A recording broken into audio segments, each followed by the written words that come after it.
A lot of the times we find our place that we want to move into, but then we forget to ask the important questions.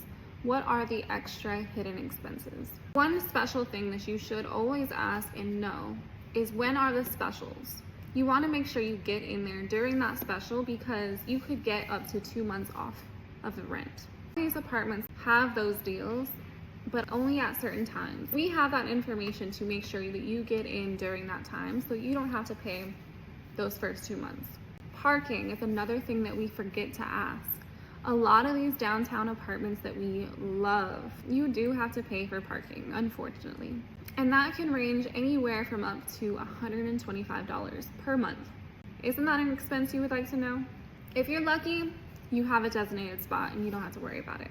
It's better to be prepared than to be surprised when the signing day comes. Know your deposit cost. How much is it going to be for the deposit? This is a question that people always ask, because we all know that there's a deposit when it comes to this. Sometimes those specials will also be on the deposit and it'll be lower.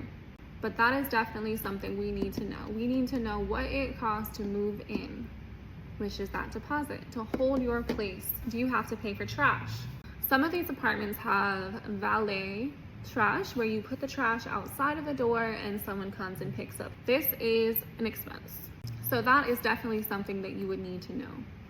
It's how much the trash would be, and if you even have to pay for trash.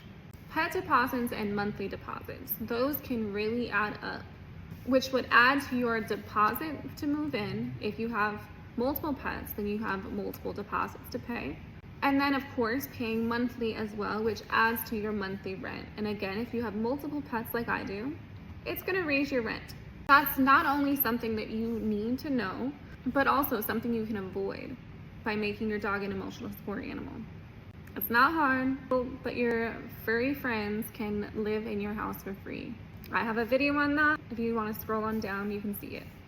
So yeah, those are the expenses to be aware of when you're moving. As a locator, we have all of that information for you. So if you're working with us, we can tell you exactly what those are and make sure that you are fully prepared to move into your dream home.